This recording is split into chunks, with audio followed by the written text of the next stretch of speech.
Sir క్రోధి నామ సంవత్సరంలో మా వ్యూయర్స్ కోసం ఈ సంవత్సరం అంతా ఎలా ఉండబోతోంది, ఏ రాశుల వాళ్ళకి ఎలాంటి ఫలితాలు వస్తున్నాయి అనేది మీ మాటల్లో చెప్పండి సార్. రాశి ఫలాలు కాదమ్మా, అంటే జనరల్గా ఏంటంటే నా అభిప్రాయం ప్రకారం, అంటే ఓకే ఎవరి అభిప్రాయం ఎలా ఉన్నా కానీ నా అభిప్రాయం ప్రకారం ఏంటంటే రాశి ఫలాలు అనేవి జనరలైజ్ చేసి చెప్పడం, ఓకే లగ్న ఫలితాన్ని చెప్పడం అనేది కొంతవరకు ఓకే. ఇప్పుడు కూడా వ్యక్తిగత జాతకం పరిశీలించి చెప్పడమే ప్రిడిక్షన్స్ అని పర్ఫెక్ట్గా ఉంటాయి, ఓకే.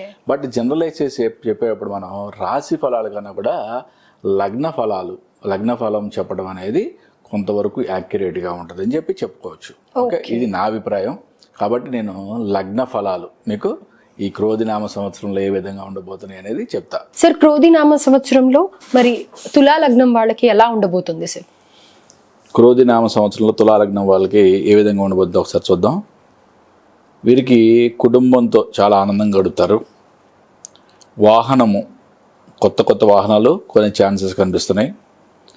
ఎప్పటి నుంచో ఇల్లు లేదా భూమి సంపాదించాలి అనుకునే వాళ్ళకి ఈ సంవత్సరం వాళ్ళు వీటిని కొనుక్కునే స్థాయి ఏర్పడుతుంది. ఆదాయం తగ్గిన ఖర్చులు ఉంటాయి, ఓకే. అంటే ఖర్చులు విపరీతంగా ఉండవు, బట్ ఆదాయం తగ్గట్టుగా ఉంటాయి. వివాహ ప్రయత్నాలు చేసే వాళ్ళకి మాత్రం కొంచెం నిరాశ ఎదురవుతుంది. ఆరోగ్య సమస్యలు బాగా కనిపిస్తున్నాయి. ఆరోగ్య రీత్యా విదేశీ ప్రయాణం చేసే సూచనలు తులాలగ్న జాతకులకి కనిపిస్తున్నాయి. పదవి ఆశించే వారికి నిరాశ మిగులుతుంది. ఈ తులాలగ్నం వాళ్ళకి లైఫ్ లాంగ్ పెట్టుకోవాల్సిన స్టోను డైమండ్ అండ్ 6 ముఖాల రుద్రాక్ష. ఇక్కడ మనం చెప్పే ఈ లైఫ్ స్టోన్ కానీ రుద్రాక్ష కానీ దిస్ ఈజ్ అంటే లైఫ్ జీవితాంతం పెట్టుకోదగిన అద్భుతమైన సూచన. ఎందుకంటే ఇప్పుడు మీరు ఒక లక్కీ స్టోన్ లైఫ్ స్టోన్ అని చెప్పగానే ఏమని కన్ఫ్యూజ్ అవుతారంటే కనుక అయ్యో ఇది కొన్ని రోజులే పెట్టుకోవాలి, అంత దానికి మేము ఇలా ఇంత ఖర్చు పెట్టాలా అని ఆలోచిస్తారు. కాబట్టి లేదు కాబట్టి మరి చెప్తున్నాను, ఈ లైఫ్ స్టోన్ ఇది, ఓకే.